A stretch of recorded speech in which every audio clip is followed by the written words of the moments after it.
টি-20তে অভিষেকের পর থেকেই বাংলাদেশের বোলিং বিভাগের এক আস্থার নাম হয়ে উঠেছেন মুস্তাফিজুর রহমান। কখনো স্লোয়ার, কখনো কাটার, আবার কখনো কবজির চোখ ধাঁধানো কোনো খেল। একজন ব্যাটারকে ভরকে দেওয়ার যাবতীয় রসদ আছে তার হাতে।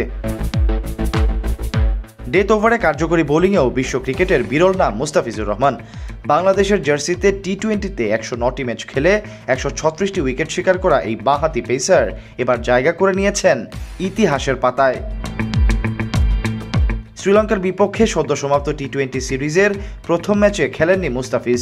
পরের দুই ম্যাচে দারুণ বোলিং করেছেন, শিকার করেছেন 2 উইকেটও। এতে আন্তর্জাতিক টি-20তে তার উইকেট সংখ্যা দাঁড়িয়েছে এখন 136টিতে। গতকাল কলম্বোর প্রেমাদাসা স্টেডিয়ামে শ্রীলঙ্কার বিপক্ষে সিরিজের শেষ ম্যাচে জেফ্রি ভেন্ডার্সের উইকেট তুলে ইতিহাসের পাতায় দ্বিতীয় বাংলাদেশি হিসেবে নাম তুলেছেন মুস্তাফিজুর রহমান। জেফ্রি ভেন্ডার্সকে আউট করে টি-20তে সব মিলিয়ে 136টি উইকেট শিকার করা Mustafiz English leg spinner Adil রশিদকে টপকে টি-20 ইতিহাসের সর্বোচ্চ উইকেট শিকারীদের তালিকায় 5 নম্বরে উঠে এসেছেন। শীর্ষ 5-এ মুস্তাফিজের পাশাপাশি আছেন আরেক বাংলাদেশি সাকিব আল হাসানও। 149টি উইকেট শিকার করে সাকিবের অবস্থান 3 নম্বরে। এছাড়াও তালিকায় আছেন আরেক pacer Tim Southee, leg spinner Rashid Khan ও ইশ সৌদি।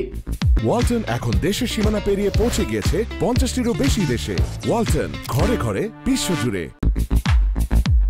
তালিকায় থাকা 5 বোলারদের মধ্যে কেবল সাউদি ও মুস্তাফিজই পেসার। অবশ্য 164টি উইকেট নিয়ে তালিকায় শীর্ষে থাকা সাউদিকে মুস্তাফিজের চেয়ে 17 ম্যাচ বেশি খেলতে হয়েছে। তবে শীর্ষে থাকলেও টিম সাউদির চেয়েও অনেক দিক থেকে এগিয়ে মুস্তাফিজ। টি-20তে মাত্র 7.42 ইকোনমি ও সেরা বোলিং গড়ে সাউদিকে ছাপিয়ে গেছেন টাইগারি পেসার। অবশ্য শুধু সাউদি নয়, তারই স্বদেশি লেগ স্পিনার ইশ সৌদির চেয়েও ইকোনমি ও বোলিং গড়ে এগিয়ে মুস্তাফিজুর রহমান। এমনকি রয়েছে সর্বোচ্চ 8টি মেইডেনও, যা এক বিরল কীর্তি। টি-20তে সেরা 5-এর দ্বিতীয় বোলার হিসেবে সবচেয়ে কম 109টি ম্যাচ খেলে এই তালিকায় নাম তুলেছেন মুস্তাফিজ। তার চেয়ে কম ম্যাচ খেলেছেন কেবল আফগান লেগ স্পিনার রশিদ খান। মাত্র 96 ম্যাচ খেলে 161টি উইকেট শিকার করা রশিদের সামনে ইতিহাসের সেরা হওয়ার সুযোগও রয়েছে। তবে টি-20 ক্রিকেটের ডট বলে অবশ্য রশিদ খানকেও টপকে গেছেন এই বাঁহাতি পেসার। টি-20তে এখনও পর্যন্ত 2344টি বল করে মুস্তাফিজ ডট দিয়েছেন 1019টি, যা টিম সাউদি ও সাকিব আল হাসানের পর তৃতীয় সর্বোচ্চ।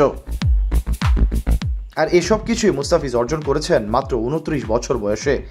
এমন ধারাবাহিকতা আর চোটের পীড়া না থাকলে ভবিষ্যতে বাংলাদেশ তো বটেই, বিশ্ব ক্রিকেটে বিশেষ করে টি-20 সংস্করণে আরও অজস্র কীর্তি নিয়ে হাজির হবেন টাইগার এই পেসার। সৈয়দ সাকিব, অনফিল্ড।